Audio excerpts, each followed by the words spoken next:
রাজধানীর পিলখানায় ২০০৯ সালে তৎকালীন বিডিআর সদর দপ্তরে হত্যাকাণ্ডের ঘটনায় ৩৭ জনের সাক্ষ্য নিয়েছে জাতীয় স্বাধীন তদন্ত কমিশন।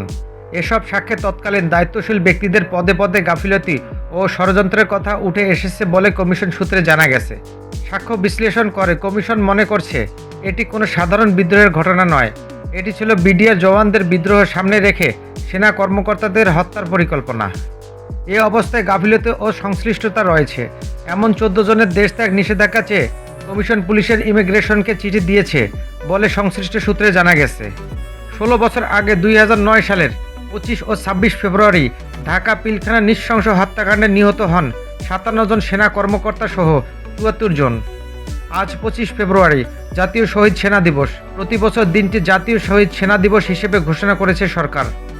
এ বিষয়ে গত রোববার মন্ত্রিপরিষদ বিভাগ থেকে পরিপত্র জারি করা হয়। হত্যাযজ্ঞের সঙ্গে জড়িত দেশি বিদেশি ষড়যন্ত্র ও প্রকৃত ঘটনার স্বরূপ উদ্ঘাটনে সরকার ৭ সদস্যের একটি জাতীয় স্বাধীন তদন্ত কমিশন করে গত বছরের ২৪ ডিসেম্বর প্রজ্ঞাপন জারি করে।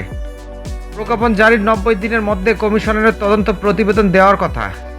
জাতীয় স্বাধীন তদন্ত কমিশনারের মেজর জেনারেল ফজলুর রহমান বলেন, হত্যাকাণ্ডের ঘটনায় জাতীয় ও আন্তর্জাতিক যোগসূত্র যেসব ষড়যন্ত্রের কথা এসেছে সবকটি সামনে রেখে আমরা অগ্রসর হচ্ছি।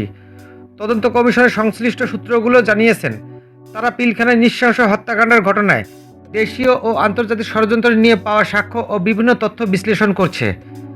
দেশীয় ষড়যন্ত্রের ক্ষেত্রে আওয়ামী লীগের কয়েকজন নেতার যোগসূত্র, সেনাবাহিনীর ভূমিকা এবং বিভিন্ন গোয়েন্দা সংস্থার ভূমিকা খতিয়ে দেখা হচ্ছে।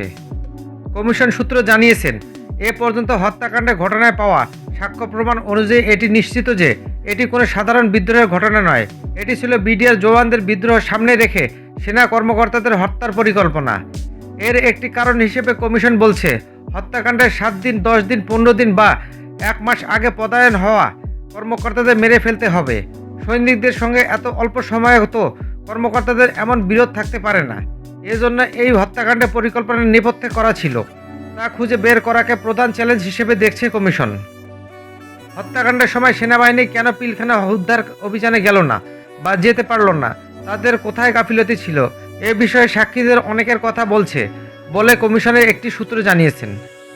কমিশন সূত্র আরও জানায়, এই উদ্ধার অভিযান না করা নিয়ে তৎকালীন প্রধানমন্ত্রী শেখ হাসিনা, আওয়ামী লীগের কয়েকজন গুরুত্বপূর্ণ নেতা, সেনাবাহিনীর ঊর্ধ্বতম কর্মকর্তাদের ভূমিকা নিয়ে যারা কথা বলেছেন, প্রতিবাদ করেছেন, পরবর্তী সময়ে তাদের প্রায় সবাইকে চাকরিচ্যুত করা হয়েছে বলে সাক্ষ্য উঠে এসেছে। অপরদিকে যাদের বিরুদ্ধে এ ঘটনার দায়িত্ব অবহেলার অভিযোগ এসেছে তারা পরে পুরস্কৃত হয়েছেন বলে সাক্ষ্য দিয়েছেন কেউ কেউ।